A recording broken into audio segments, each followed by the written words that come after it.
Hello everybody, welcome back to the channel, and today we are going to be understanding one of the best openings and strategies for white in chess against black. So without much ado, let's get started. So the Vienna Gambit and the Vienna game is supposed to be played by white against black.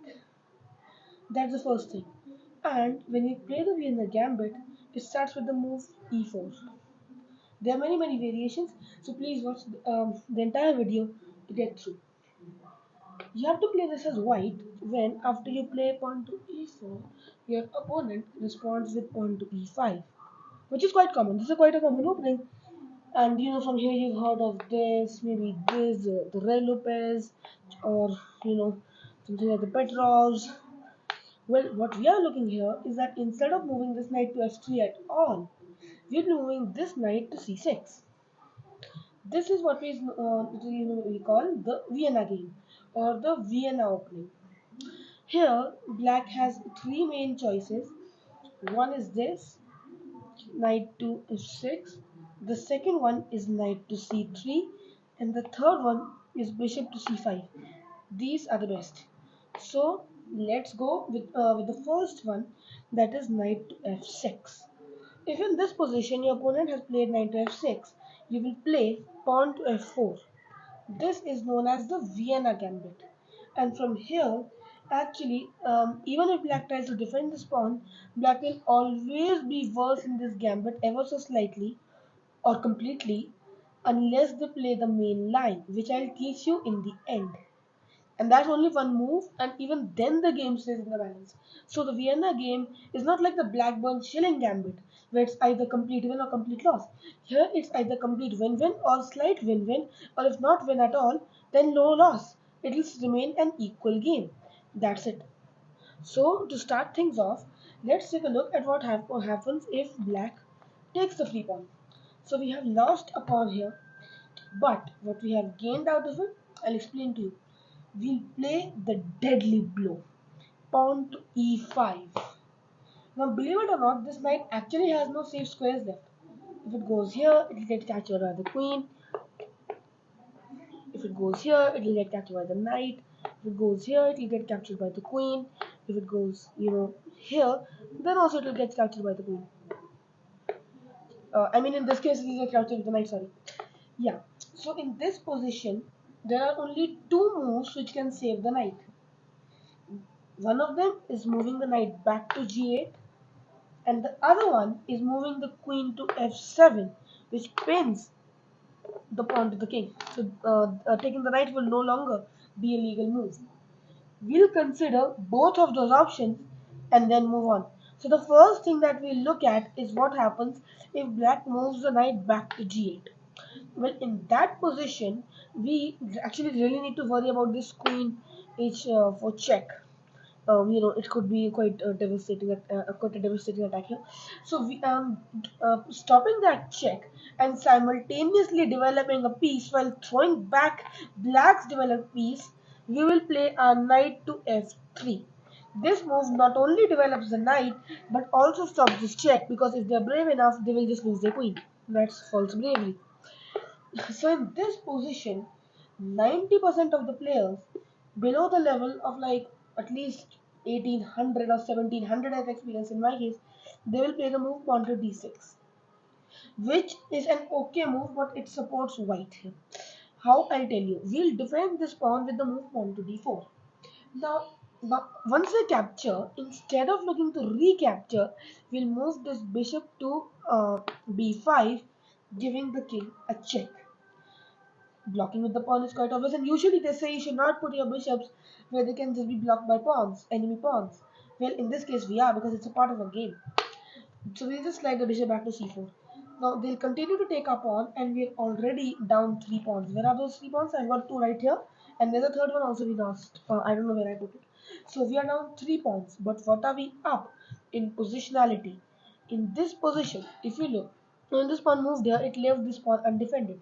So we'll grab it by the bishop. Now, as you know, chess.com has brilliant moves as well. Brilliant moves are the best moves, which are sacrifices. This it considers a best move because we've sacrificed a knight. But just look at what we do. Once black takes this knight, it's already +6. I think +5 or +6 in this position. What we'll play in this move is a devastating move, which chess.com calls a great move, which is bishop takes f4, giving a check to the black king. There are only two legal moves here. One is, of course, capturing the bishop on f7, and the second move is, is moving the king forward to e7. And look at both of those. What happens if the king captures the bishop on f7? The queen is undefended. We pick up the queen, and from here we can just wreak havoc and crush the black position. And the second best move, another good move in this position, that's quite possible, can be moving the king forward here. In this position, well, we can play a best move, which is queen to e2, checking the black king. Now, there are a couple of moves here. If black moves the king here, this is a skewer situation, and after the king moves, the queen is taken up for free. So in this position, what black will have to do is move somewhere else. If they block with the bishop, then queen takes bishop, straight away checkmate. And if they move to d7, then also queen to e6 is a checkmate. Therefore, in this position, they have no other choice but to just take the bishop. Then we will give knight e5 check. Now, if the king goes to the e file, that is e8, e7, or e6, then let's say e6 for example, the knight takes on c6 is a discover check by the queen, and after the king moves away, we simply take the queen, the black queen. So that's why that's also not a good option. So in this position, what they might do now, if they now of course there are only four legal moves, 1, 2, 3, and the fourth one is this. I mean, sorry, this is covered by the knight. So if they move to f6, then you will move your bishop here to g5, again creating the skewer. However, the difference is that the bishop can be captured. If the bishop is captured, then knight f7 is a triple fork, and once the king moves, we once again pick up the queen for free. Now you can actually say that we lost three minor pieces, but we got one queen for that, so it's equal. Well, material-wise, it is, but it's actually not, because not only are we threatening this, trapping the rook, this king is so weak. We can just long castle, short castle, check, bring the other rook, and we'll completely just destroy the black king. That's what happens in this gambit. That's why actually not the gambit, of course, because they won't fall for the gambit, those high level players like Hikaru Nakamura, but it was actually played in one of those top level games, only the opening, not the gambit, okay? Because if they, nobody will fall for the gambit at that level. So let's get our pawns back. Let's go back. Let's go back. Let's go back. Let's go back. We have a blue pawn right here.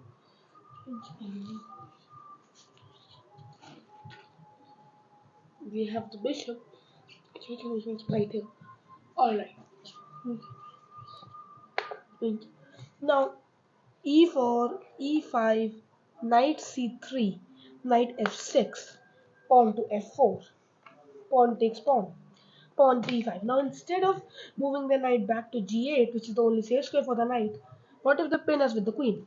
Well, that's an even more winning situation for white, because now we will play queen to e2, unpinning this pawn.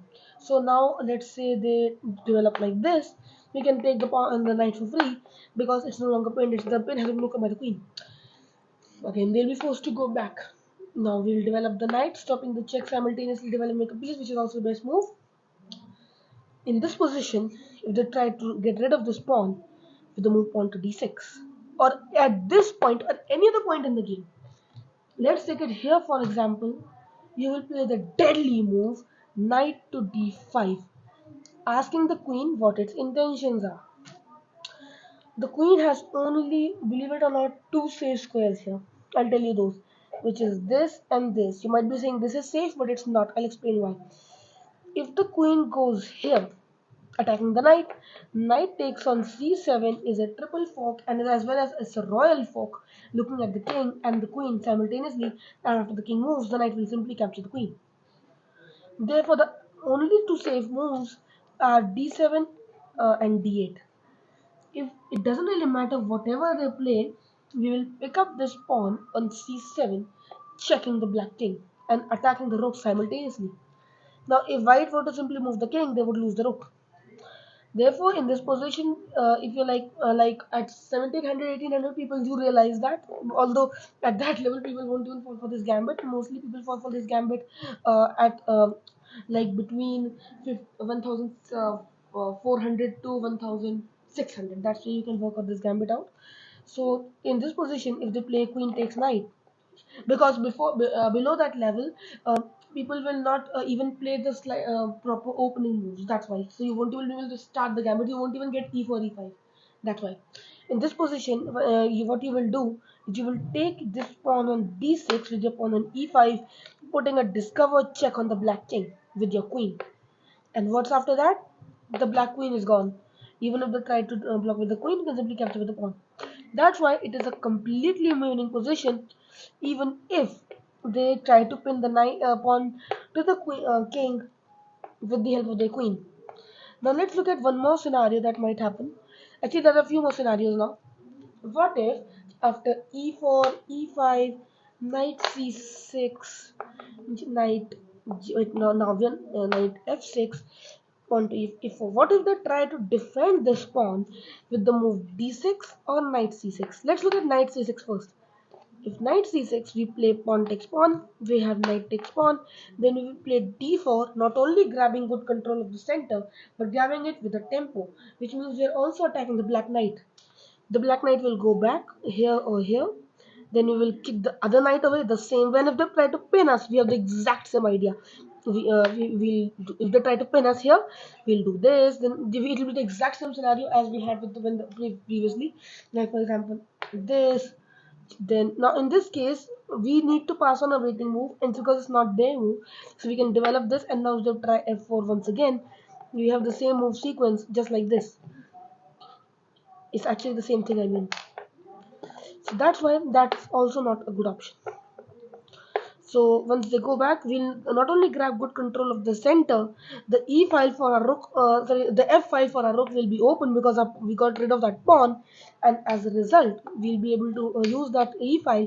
We have a good control of the center, and knight's g8 knight will be stuck on g8 like for likely half of the game at least.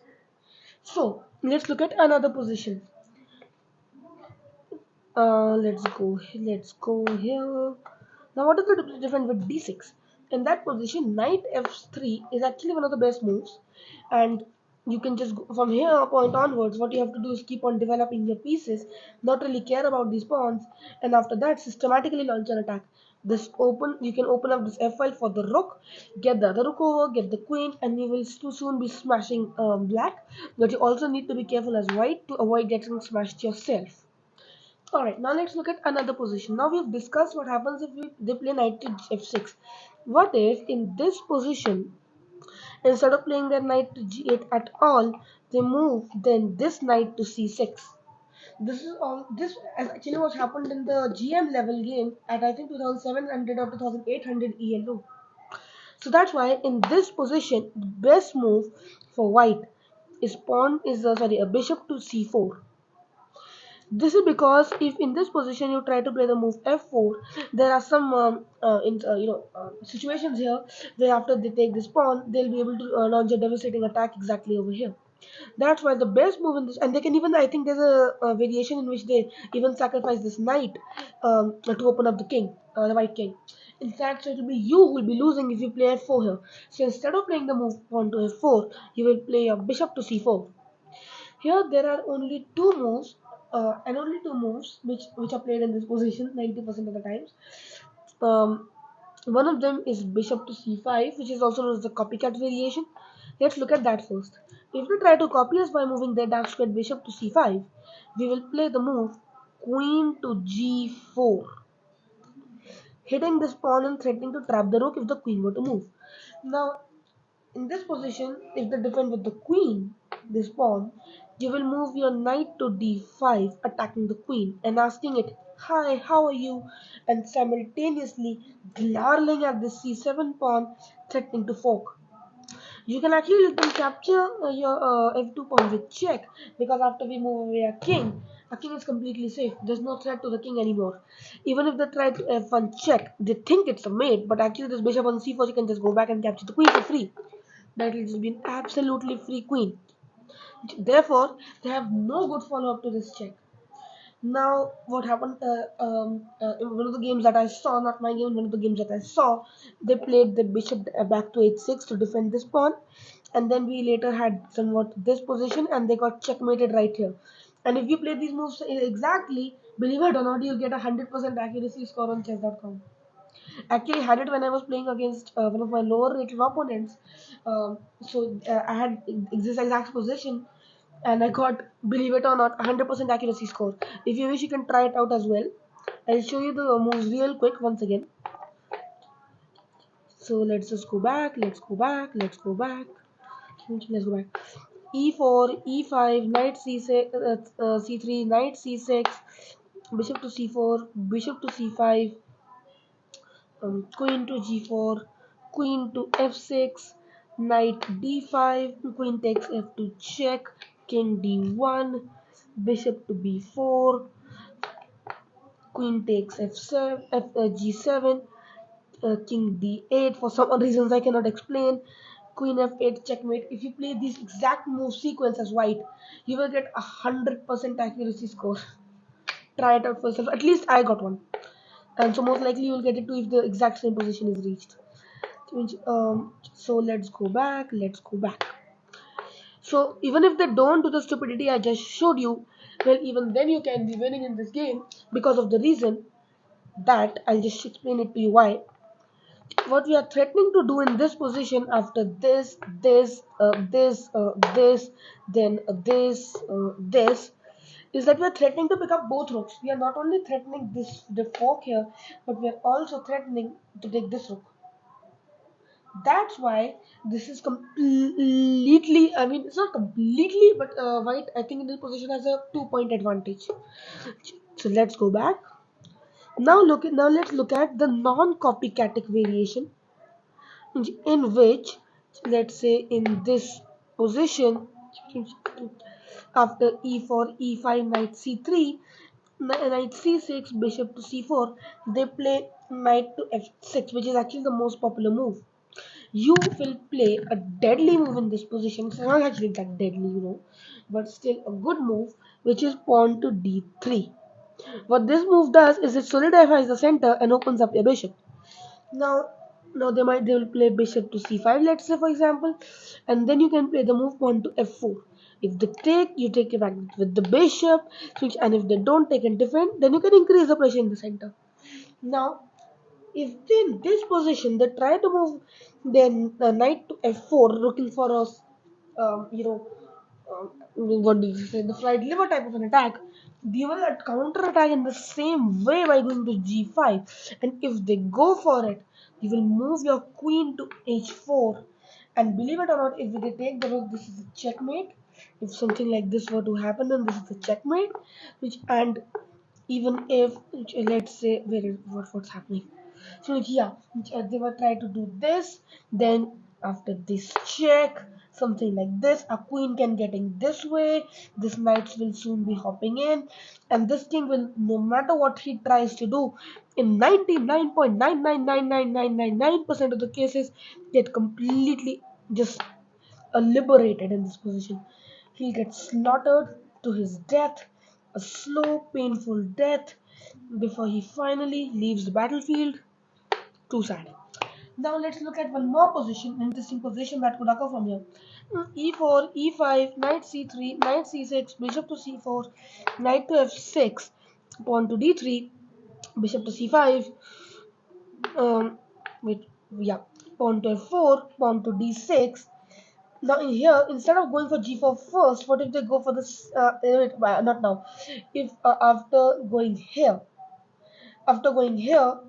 you play. Wait, what? Wait a second. I think I messed up a move. Wait, just give me 1 second here. Just 1 second. Let's go back. I misplayed a move. Yeah. So E4, E5, knight this here.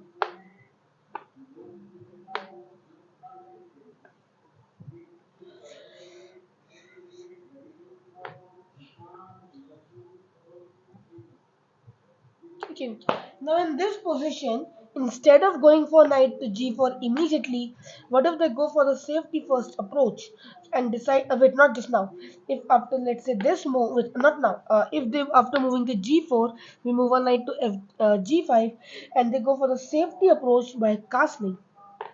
We will attack the knight with our queen by moving our pawn to g5, which disconnects the bishop, which is defending the knight. Get it? Interesting. And yes, our own bishop is also defended by the knight, and there's no way to disconnect it. Apparently, they cannot play this move. Remember, the king will die. It's pinned. So let's say now after castling that we played here, attacking the knight. Now if they go to f2, thinking that they're so intelligent, we'll move our queen to h5, threatening a checkmate here. The only Actually, the only move to save this checkmate that I believe is any good, other than just sacking the queen by taking the knight on g5 completely, is pawn to h6. In this position, we will have this deadly knight grabbing this f7 pawn, looking at the queen. If the rook takes, we'll take back the queen supported by this bishop and soon get checkmated. Checkmate the black king. I'll show you a few moves in this order as well. Something like this. If they move here, we can move pawn to pawn here. If they try to maybe trade queens, and something like this is a checkmate. If they take like this, then we can soon get this. We can somehow distract the queen by getting this.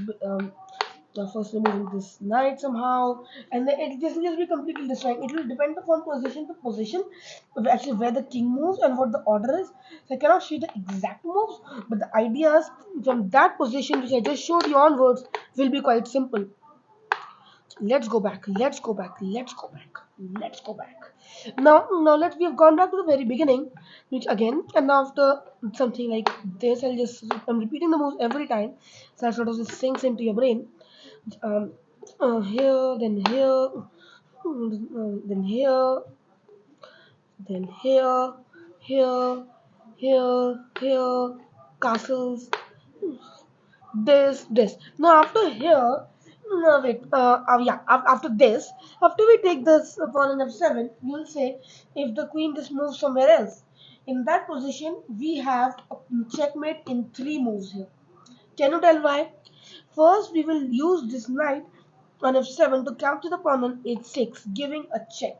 It's now this knight cannot be captured because it's a double check. Because when the knight took the pawn, which over here, it also allowed this bishop to see the king, to look at the king. So after this, when we move the knight away, taking the pawn on h6, it's a double check by the knight and the undiscovered check by the bishop, forcing the king to either h8 or h7. It doesn't matter wherever he goes. We'll play a knight to f7, which will put a discovered check by the queen. The only legal move is king to h8 and then queen to g8 and then queen to h8 is a stunning checkmate. This knight is defended by the bishop and the queen is getting defense of the knight. So if you try to move with the queen in that position, well, it is a checkmate in as little as 3 moves. So I hope you enjoyed that video. Please subscribe to my channel by clicking my channel logo, how to play chess, on the screen on the top left hand corner. And I'll see you in the next video, and bye. Please like and share my videos as well.